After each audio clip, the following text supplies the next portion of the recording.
প্রিয় স্নেহের 2025 সালের নতুন বছরের অষ্টম শ্রেণীর ছাত্রছাত্রী বন্ধুরা, আশা করি তোমার সবাই ভালো আছো।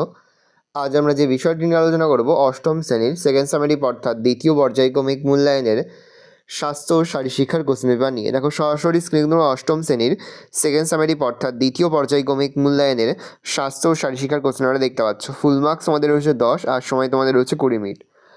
বাকি বিষয়ের পরীক্ষা তোমাদের 50 মার্কে হলেও তোমাদের কিন্তু স্বাস্থ্য ও শারীরশিক্ষা কিন্তু 10 মার্কের হবে। বাকি নম্বর তোমাদের প্রজেক্ট এবং প্র্যাকটিক্যালে থাকবে। প্রথম প্রশ্ন, একে দাগে রয়েছে সঠিক উত্তরটি বেছে নিয়ে লেখো যে কোনো তিনটি। প্রতিটি প্রশ্নের মান 1 করে 1 × 3 = 3। আইডিনো হবে আমাদের হয় গলগণ্ড, বামনত্ব, দীর্ঘকায়, স্থূলকায়। উত্তর হবে গলগণ্ড রোগ। একটি পুনর্ব্যবহার্য বর্জ্য হলো কলার খোসা, চায়ের ব্যাগ, কাগজ, ফোম, কাগজ। নির্মলগ্রাম পুরস্কার চাল হয় 2003, 2004, 2005, 2006। উত্তর হবে 2003। সুস্বাস্থ্য বজায় রাখতে সাহায্য করে স্বাস্থ্য, জীব, পদার্থ, উদ্ভিদ বিজ্ঞান। উত্তর হবে স্বাস্থ্য বিজ্ঞান। ভিটামিন B12 এর উৎস অঙ্কুরিত ছোলা, বাদাম, আঙুর, লেবু। অঙ্কুরিত ছোলা। 2 শূন্যস্থান পূরণ করা যে কোনো তিনটি প্রশ্নের মান 1 করে 1 × 3 = 3। জলবুদ্ধি ড্যাশ খনিজ অভাবে দেখা দিতে পারে। আয়োডিন। স্বাস্থ্যবিহীনের অভাবজনিত রোগ হলো ড্যাশ। উত্তর হবে পোলিও। প্লগিং হলো জগিং ও ড্যাশ এই দুটি কাজের সমন্বয়। Pick up. বিষধর সাপ হলো ড্যাশ। উত্তর হবে গোখরো। গাড়ি চালানোর সময় ড্যাশ ব্যবহার বিপজ্জনক। ফোন। 3 2 এক কথায় উত্তর দাও যে কোনো দুটি প্রশ্নের মান 2 করে 2 × 2 = 4। হু এর পুরো নাম লেখো। World health organisation. WORLD world health. HEALTH health organisation.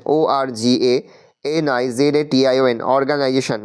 স্বাস্থ্যবিধান কাকে বলে? স্বাস্থ্যবিধান হলো বিজ্ঞানসম্মত এমন একটি বিষয় যা জানলে শরীরকে সুস্থ, সুন্দর ও নীরোগ রাখা যায়। এছাড়া স্বাস্থ্যবিধান পালনের মাধ্যমে শরীরের বিভিন্ন অঙ্গ প্রত্যঙ্গগুলির সঠিক যত্ন নেওয়া সম্ভব। আইরনভাবে কী কী রোগ হয়? চর্ম, হেপাটাইটিস, ফাইলেরিয়া, কালাজল, ডায়রিয়া, পোলিও, এনকেফ্যালাইটিস। মানব উন্নয়ন সূচকের 2টি বিচার্য বিষয় লেখো। শিশু মৃত্যু হার, 2 সাক্ষরতা হার, 3 কতজন শিশু স্কুলে যায়, 4 জনসাধারণের গড় আয়ু। পরের প্রশ্ন, বিদ্যালয়ের স্বাস্থ্যবিধান ও স্বাস্থ্যশিক্ষা 2টির সুফল লেখো। 1 উন্নত শিক্ষার পরিবেশ গড়ে ওঠে।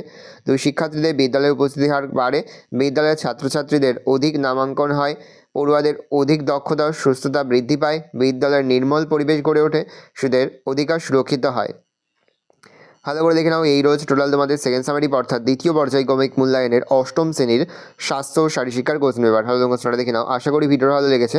ভিডিওটা ভালো লাগলে ভিডিও লাইক করতে ভুলবে না। আমার চ্যানেল নতুন হাত লাল ক্লিক সাবস্ক্রাইব প্রেস করে পাশে বেল আইকন প্রেস করে নতুন করে ভিডিও আপলোড করি সবার ফার্স্ট নোটিফিকেশন পেয়ে যাও। আর এই ভিডিওটি তোমার বন্ধু বান্ধবী আত্মীয়স্বজন সবার মধ্যে কিন্তু অনেক শেয়ার করে দেওয়ার বছর অষ্টম শ্রেণীতে পড়ছে। আমরা কিন্তু ইতিমধ্যেই অষ্টম শ্রেণীর প্রতিটি বিষয়ের সিলেবাস, প্রশ্ন এবং নমুনা প্রশ্নপত্র কিন্তু আপলোড করে এখনও পর্যন্ত। সেই ভিডিওগুলো না দেখে থাকো, ভিডিওগুলো কিন্তু তাড়াতাড়ি দেখে নাও। তোমাদের সকলকে জানাই আগাম পরীক্ষার অনেক শুভেচ্ছা এবং অভিনন্দন। আশা করি সকলের পরীক্ষায় খুব ভালো হবে। ভালো করে দেখে নাও কোশ্চেন পেপারটা।